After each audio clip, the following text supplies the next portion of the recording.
Kyiv has been calling for more weapons from Western allies, so this announcement from the European Union will be welcome news in Ukraine. Now, this €500 million is in addition to the €1.5 billion already set aside, and the EU's Foreign Affairs Chief Josep Borrell says this tranche will be channeled mainly into member state purchases of heavy weapons for Kyiv.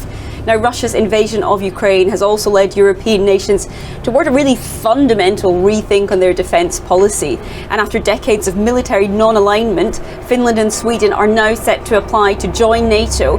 And it was supposed to be a smooth and swift accession, but they're already hitting some roadblocks. Turkey, which is a NATO member, says it's opposed to both those Nordic nations joining the alliance. It cites bilateral issues around an arms embargo, and it accuses the two countries of not having a clear stance against what it sees as terrorist organisations.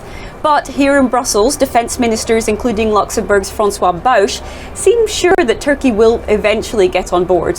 Turkey should be reasonable and see that with Sweden and Finland, two really good European democratic countries will join NATO, and that will strengthen and reinforce NATO.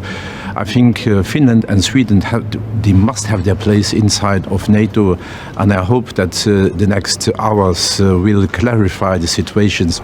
Until then, there will have to be plenty of dialogue and debate before those 30 NATO allies can officially become 32. Russia, meanwhile, says NATO is a threat to its security and has long been opposed to any sort of NATO expansion. Rosie Burchard, SABC News, Brussels.